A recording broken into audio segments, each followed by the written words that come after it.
Welcome to Beyond the Code, the podcast where industry experts and brilliant legal minds discuss the impact of new emerging technologies. I'm your host, Yitzy Hammer, a lawyer and tech enthusiast. Join us as we explore the legal, regulatory, and ethical issues surrounding AI, blockchain, and more. Get ready to go beyond the code and stay ahead of the game.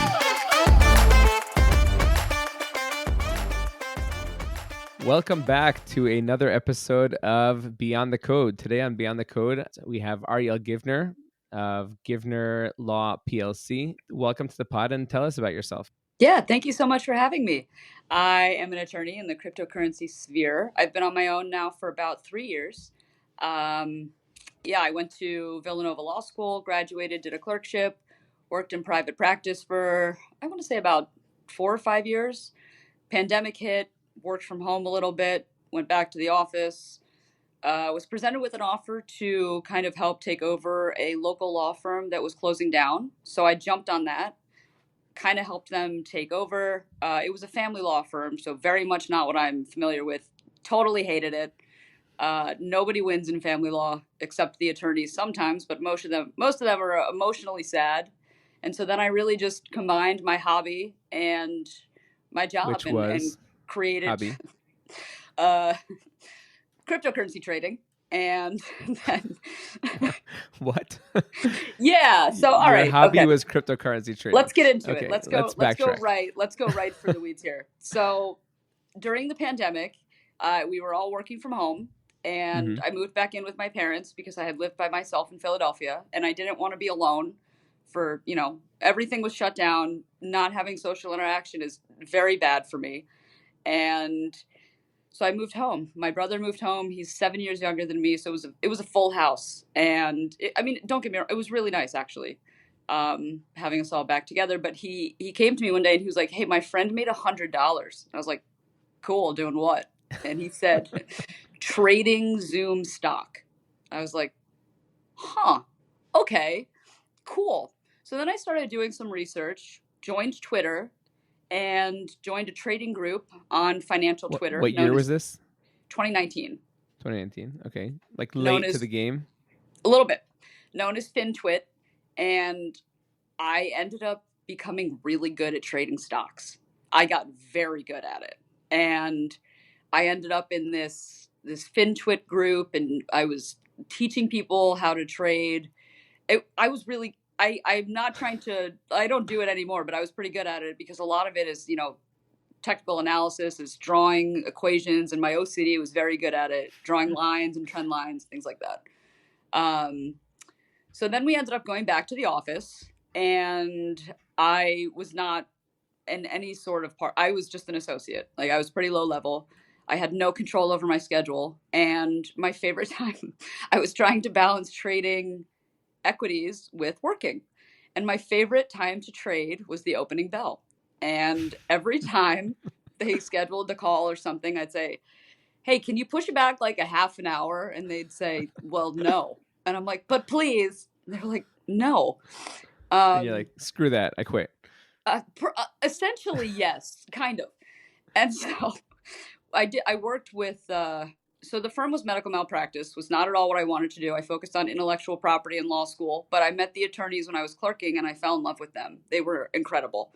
Very nice people, incredible role models. I still talk to them, and they kind of took me under their wing. And it was a plaintiff's firm for families with children that had experienced traumatic birth injuries. So, but for the alleged bad dealings of the doctor, the child would have been born healthy, but they were mentally handicapped, physically handicapped, sometimes both. And I just wanted to help people. I ultimately ended up leaving, and we'll get there, but it was just, I never became desensitized to it. It was very sad. And I am an emotional sponge. And I couldn't fathom the fact that I couldn't cure them, if that makes, I couldn't help them. And I wasn't sleeping. It was really hard. Anyways, so I was working, and then, the other favorite time for me to trade was power hour, which was the hour before close. And they were like, I remember once being in a deposition, and it was horrible. I had TD Bank's Thinkorswim on one side, which is the trading platform, and I had the exhibits on the other side. And I was in charge of putting the exhibits on the projection screen, and I accidentally shared my trading screen, and my boss was like, what is that? I was like, I don't know. That's so weird. So then he talked to me. He's like, you need to get it together. And I was like, I'm very sorry. So then I started trading cryptocurrencies because the technical analysis was the same and the casino's open 24/7. Right. And then I fell in love with it. I fell in love with crypto. I fell in love with the community. I ended up making friends with other attorneys in the cryptocurrency space, even though I wasn't working in crypto. They weren't either, but they were a part of some NFT projects. And they were, trying to get me to buy these NFTs. And I'm like, no, this is stupid. Give me just some framing, like year, like where were we 2020, in terms of like... end of 2019, Solana monkey business, which is hysterical because now I'm their legal counsel. And my years are probably mixed up because this story is very interesting. But it was right when they started and my friends were trying to get me to join the project. I was like, no, NFTs are scams. They were like, no, it's not. Come on. I'm like, no, these are stupid. What is the blockchain? And then I realized, why would I want a JPEG? Yeah, exactly. I can literally right click save it. Right. Yeah. I can right click save it. It's mine. Super funny. And then they were like, okay, you're missing out. This is going to be great. And then I kind of started looking into them, not Solana monkey business, but NFTs in general. And I was like, okay, this is pretty cool. Like I can get behind this. And so I kind of helped some projects on the side. I became friends with some project founders at the time, and they were like, hey, can you do this trademark for me? I'll pay you in crypto under the table. And I was like, that's not legal, but I can try and help you, but I have a full-time job. And I kept getting offers like these to the point where I thought that you could probably sustain yourself. Okay, cool, great. So I was back to the point where I was minting things on, was this Solana art? Yeah. I minted a real degen. I minted red pandas, bold badgers. I was a degen. But you were degening to trade? Like you were still a trader? Or you were looking at this from a different perspective at that point? I was trading constantly, and I was trying to understand what NFTs were. So I was like, okay, Solana is very cool. I've made a lot of money off of this price action. It's gone from 0 to 250 in 2 days. Amazing. And let me just spend 10 Solana, no problem, on this JPEG. Let me see what it's all about. This one says I might win a trip to the moon on Virgin Galactic spaceship. Cool. Buy this NFT. But I thought it was very interesting, and it was nothing like I had ever seen before. So then I realized that I was spending so much time in this sort of community that I understood, but I didn't understand. And it was kind of interfering with work. A lot. And I wasn't happy at work anymore because I was doing, I was writing motions. I was doing litigation, which I really didn't like. And we had to look a lot at fetal heart rate monitor charts because, you have to see when did the baby go into distress? When did the doctor mess up? And I was looking at these charts and I was like, this is like a line chart for price action. Pretty sure that's a Head and Shoulders. And then I was like, you have a problem. You have an addiction. So I called up one of my long-term mentors who actually was on the Israel trip with me in high school. He was an attorney, older guy, and his firm was kind of closing down. And I said, I noticed that your firm is closing down. I was thinking of maybe starting my own firm, which had been a conversation that I had with, trusted loved ones and myself for a while. I grew up with parents that owned their own small business and took it from the ground up. So, growing up, I watched them work for themselves. My mom and my dad would go to the office. My mom would work from home. They brought this company to life. And so for me, growing up, I never saw them really answer to anybody. And so I didn't maybe that's why I have an authority problem. But for me, that was the norm. Seeing them be their own boss. My mom did the payroll. She did all the books. My dad went to the office. And I didn't know anything else. So I blame them for all my issues. I blame their success for my authority problems. So then I was like, I can do that. That's no problem. Very naive. Not naive, very overly confident. I absolutely have had it stuck to me quite a few times since then. But, as you know, this is a journey. And I ended up, talking with my bosses at the time. And I said, listen, this opportunity has presented itself. I think that I will be much happier. I'm going back home to New Jersey. I'm no longer working in Philly. And I'm going to be working for myself. And they're like, we're going to miss you. But we think this is the right move because you don't want to work here. I was like, I love you guys so much. I've become friends with your kids. They're my age. I'm so sorry. And thank you for the opportunity. And we're still on good terms. I talked to my paralegal. I talk to her probably once every couple months. She's still a good friend, my old paralegal. And it just took off. And I ended up not really doing much with the family law firm because I was just inundated with work that I got from Twitter contacts. I love that.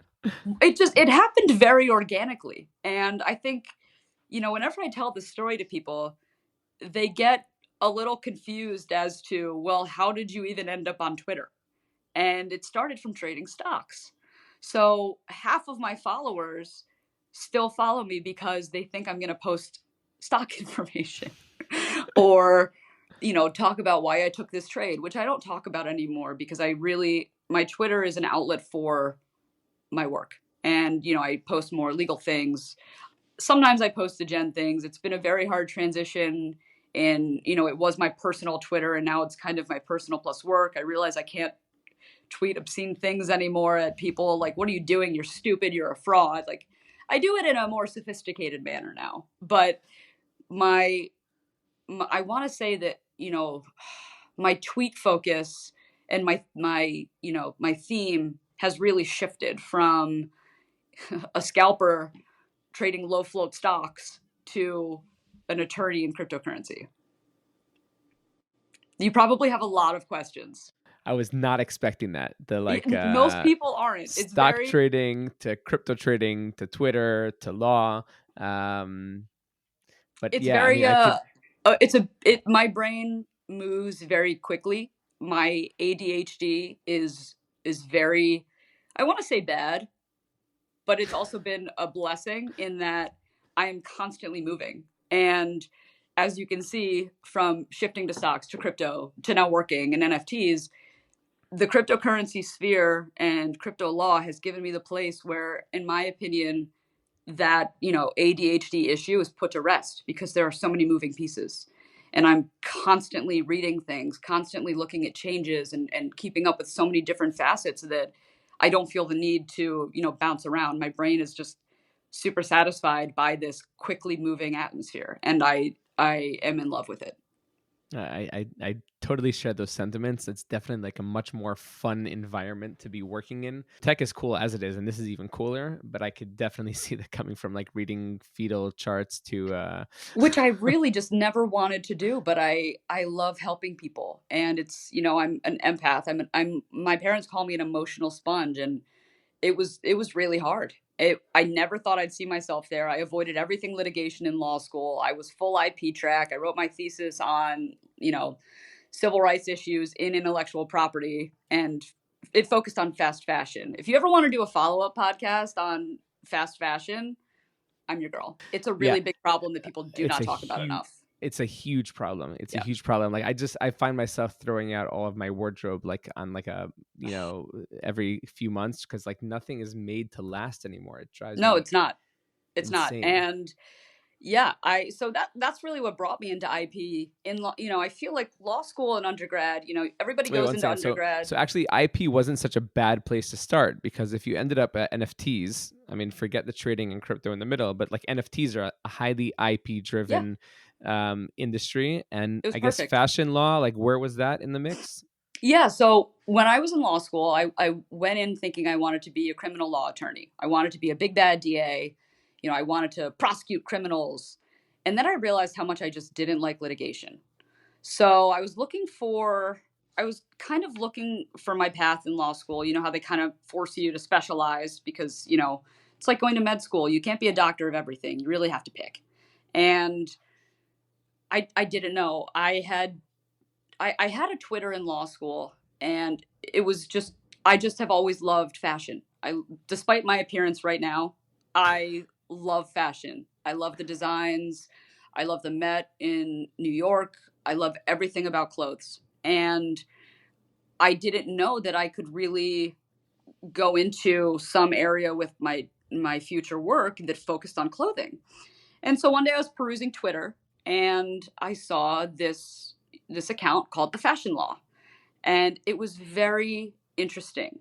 It really highlighted intellectual property issues in the fashion industry. And a big focus of it then and now still are fast fashion issues and infringements in fast fashion companies and how they constantly rip off, higher luxury designers. And Steve Madden is one of the most sued people in the world for infringement because allegedly, to protect you, allegedly, he gets sued a lot for stealing higher fashion designs, boxing them up, changing them a little bit, and offering them at a very cheap price point. Isn't that most of the shops? So that's all of fast fashion. That's all of fast fashion. But it was around, I think, 2L year, maybe 1L year, where you're supposed to throw your heart and soul into a journal submission and write on one of those journals. And I was like, this sounds horrible.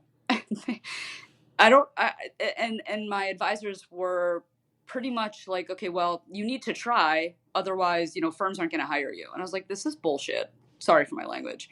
So I was like, I'm going to do something different. I didn't even try to write onto a journal. I contacted Julie Zerbo, who is the founder of the Fashion Law. And she was a 3L at the time, I think at Georgetown, maybe, George Washington, somewhere in DC, a good law school. And she had become famous for pointing out some sort of litigation and following it. And I reached out to her and I said, hey, Julie, I'm approaching my 2L year. I don't want to write on a journal. I'm obsessed with your website. I would love to volunteer my time. And she actually answered. And I ended up starting out as just, somebody that got her topics, did daily reviews to find infringement cases. And I worked my way up to being an associate editor and writing articles for the website and things like that. And I loved it. And I threw my heart and soul into it. My friends knew, God forbid they brought up Forever 21 or Topshop at a bar, and I was going to go off on my fast fashion rant. And I really just wanted to work in fashion law. I wanted to be in-house at a designer and protecting their brand. Unfortunately, to do that, you have to live in New York City. I didn't want to live there. I love New York, but I love leaving New York too. Like I have two of my best friends live in the city and I go up there, pretty frequently, but I also then come home to my family and my dog and my cats and my house. Like I'm not a city girl. And that's where I didn't flounder, but I didn't know how I was going to find a job that I really liked. And, I clerked, loved my judge. And then I struggled to really enjoy private practice because it just wasn't a good fit for me. And I've had great bosses over the years. I've had great colleagues, but I truly think that this sounds crazy, but I think I was meant to be where I am now. I have a similar journey. I wouldn't say it's that similar, but I definitely feel that where I am now is where I want to be and where I should be. Yeah. I've had some offers from big law firms around the area to actually work for them that if they saw my grades in law school or they, read my horrible journal submission, they'd have no interest in me. And I saw your tweet about the imposter syndrome. It is very real. It's very real. And they've asked me to work for them and they offered me a huge salary. And I've said, no, I don't have any desire to go into an office from 6 a.m. to 7 p.m. and, sell my soul for a lot of money that is definitely life-changing, but it wasn't for me. So what's it like? Like, what does your day look like? What are the challenges that you found in terms of drumming up business, maintaining business, juggling between work-life balance? All of the above. All of the above. I have an office that I go to a couple days a week. Outside the house. I have a house office, but I do rent out office space to try and get myself out. It's definitely tricky.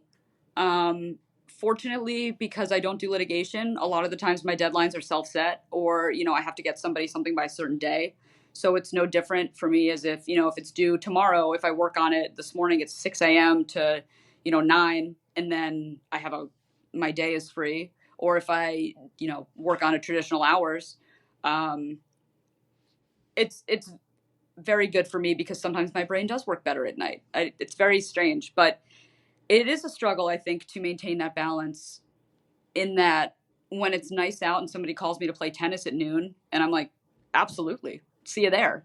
And then I'm like, you're like, no, you have something, like, you have to do this by tomorrow. You have to get it done.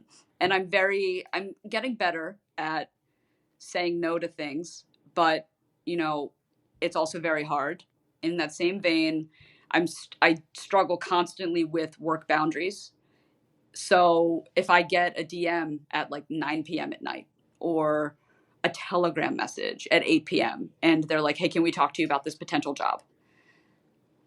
I used to immediately respond, which sets a bad precedent because then you're expected to be constantly available 24/7. Yeah.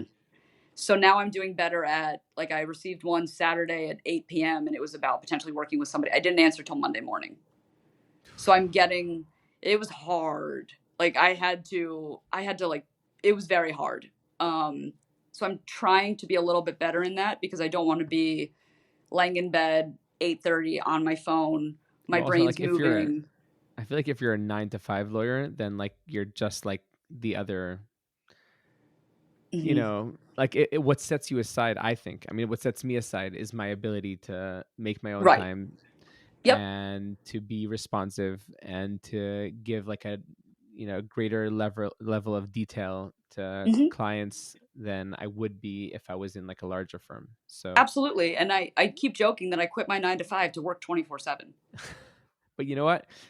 I always say, like, I work 24/7. I'm also on vacation 24/7. Like I don't take vacation days. Like I have the most chill life. Like I got up in the morning, I went for a run, I biked to work. I take a break to meet my wife for lunch sometimes. Like I really just like set my own schedule and I do, whatever the hell I want. Me too. It's very nice. It's very nice. And I mean, my fiance, so weird to say, had to work for 2 weeks out in San Diego. And I just tagged along. So you can go with her. I worked remote in San Diego.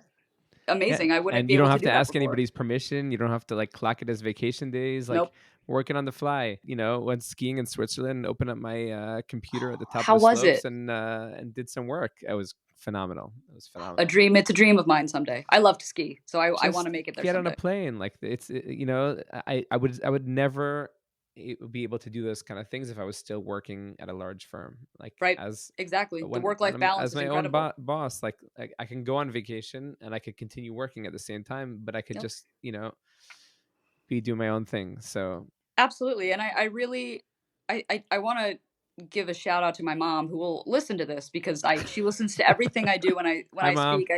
I send it to her and she's my biggest cheerleader. And growing up, I'm a big sports player. I played travel softball. I was all over the place, all over the country. My mom, despite working from home all the time, always found time to take me to practices and was always at the games. My dad too. And it's because they worked for themselves and they, I watched them work, but also somehow have an incredible life balance. And that is something that I've always wanted. And being chained to a desk from 9 to 5 really works for some people. It wasn't going to work for me. All right, let's give a round of applause for your mom. What's your mom's name? Lisa. Go Lisa. Lisa. Go Lisa. She, my parents were very supportive. They, they helped me start out a little bit and they said, I'm very fortunate. They've done well for themselves. I think that, I've been given some flexibility, which others might not have. And they told me, try it. If this fails in 2 years, we talked about it. And if after 2 years I wasn't sustaining myself, I would just go back to work for a firm. I had an exit plan that thankfully I don't need. And now I'm so overwhelmed that I'm looking to hire somebody else because I am struggling with maintaining the constant inflow of, we might need you. And there are too many communication avenues. It's causing burnout. So I really need someone to help me. All right. Well, we'll or talk I need offline. To be better. I need to be better. There are two options there. Wow. Okay, yeah, it sounds like you're really blessed, and very much I guess so. like you're in the middle of it's a journey, and I guess you're somewhere in the middle right now, and I feel like I just I'm always going to be in the middle, and that's okay. that's the best. You Mm-hmm. should always be in the middle. I guess that's what I'll bless you, that you stay in the middle. Okay, last question. Um, to me, being in crypto on the Twitter groups and the Telegram groups, and especially at all the events, like I don't know about you, but like crypto is like booming with like local Mm-hmm. and international events. It kind of just feels like a bros club. Do you like does that what is that? I'm curious, like from your end, maybe you see people that I don't see, but like just like sometimes when I look at my interactions with people, feel like I'm surrounded by dudes, which is not something that which is not something that I at all experienced like in the tech sector. Mm-hmm. What That is an interesting question. I have, shocker, multiple answers to it. It's interesting. Sometimes I find myself wanting to dip one foot in that bro degen group, but then at the same time, I'm not. And I'm okay with that. But sometimes I do get FOMO. And then I remember, I think the most interesting experience I had was probably at the Monkey DAO event last year, because I am their general counsel, and I went to the event, and people came up to me and they almost treated me, it was so weird. Some people were like, "Yeah, it's Givy. Let's take a shot." And then other people were like, "Whoa, you're legal. Like, I can't drink around you." And it's like, I'm not a narc. I'm a human being. Like, right. I want to hang out with you. So it's very interesting to see those two very polar opposite reactions to me. Interesting. It is, and I'm definitely going to probably tweet about this ad nauseum before NFT NYC, because I want people to feel like they can just talk to me and hang out with me. Like, I'm not an authoritative suit. I'm not a Fed. You know what I mean? Yeah. It's interesting. And then I went to Is that an is that what the name that you go by the way? Givy? Is that like yeah. your It's been my nickname since college. Okay. Givy is short for Givner. So on the podcast, like title line, should I write like Givy, or You is can do Ariel that. okay? You can call me Givy. Everybody Okay. really does. It's my Discord username. It was my Twitter username for a Oh, while cool. before I was, doxxed. I was Givy Trades because I traded. That all goes back to college. My roommates gave me a rap name. It was Givy Smalls. So I'm just Givy. And I love that. yeah. So just tell me what is Monkey DAO? Like I'm not a big Monkey DAO. Solana degen. It's a Solana. It's Solana Monkey Businesses DAO. It's all that same NFT project. And Solana Monkey Business, like they're still going strong, even Hell yeah. even though Solana tanked and like NFTs suck. I didn't Excuse say that. Excuse me. Yitzy, we were doing so well. Solana we were doing well. We were doing well. Solana gets a very bad reputation, and I'm not sure why. I love it. I tried to use Ethereum yesterday, and I wanted to literally hurt somebody because I didn't have enough gas fees to buy ETH, and then I wanted to buy ETH with USDT, and I didn't have enough ETH to buy ETH. That's the only place. That's the only place that Solana takes ETH is with the gas fees. It was maddening. I had to fund it from my bank to buy ETH, to transfer ETH. It was so annoying, but I think Solana is a lot more user friendly. And I also think I agree. Let me look at my home screen. Solana is, well, it was at 150. It's doing better. It's at 149 now. I have an active trade open because, of course, I do. And that is a day in the life. Like immediately before FTX, I thought that maybe Solana had a real chance, but then no more. But, I disagree with you. To each their own. We will see how it plays out. We'll see how it plays out. Meanwhile, I've sold all my Solana and gone all in on ETH and Bitcoin, and everybody has their own lane, and that's completely acceptable. Thank you so much for joining me today. For any of our listeners who are, who want to follow you on social media, so you're not Givey Trades anymore. What are you now? No, I'm Givner Ariel. I put my Ariel. last name first. Okay. Because I had to be different. And like, what would you say? Who are your top 5 clients? Let's say, like, if somebody is listening to this and and they're an NFT project and they're like, I can't do that because then somebody I don't list is gonna get upset. I love all my clients. Okay, fair enough. No, I do. I work with a couple big Solana projects. I was so recently... if you're a Solana project and you're still alive and you need a lawyer, whoa, they are flourishing. How dare you? Givner Law PLC. Yep. BC.com. And by the way, you have an awesome website. Thank you. I actually made it myself. I was going to say, I absolutely hate my website, and I saw yours and I'm like, I want one of those. So I was going to ask you who designed it for you. I made it. So if you're looking for a side hustle as a website designer, I'd love you to revamp my website.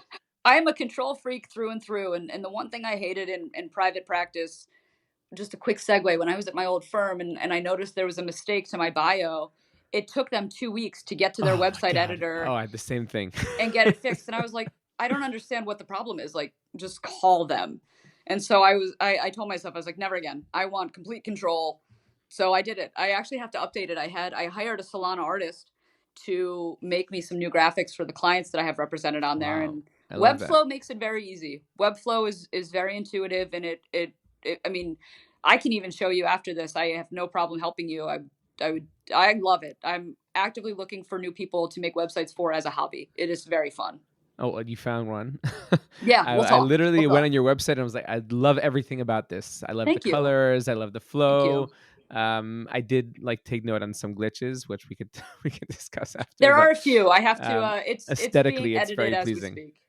But it's been very fun. I try and I've noticed that my biggest marketer in this space is advertising who my clients are with their permission, obviously. So my website, instead of having, the stock images of people sitting in conference rooms or the stock contract image or a picture of my face everywhere, I have it showing off clients because I think that the work speaks for itself. Yeah, that's I generally have taken the approach that people want to stay private. I've asked them if they're a project and they don't mind. Usually they'll advertise that they've hired me because I think that it gives people some sort of, I'm trying to think of the right word. They like advertising that they've hired legal counsel, and they like advertising that they've hired legal counsel that is active in the space. So it's a win-win for me. Yeah.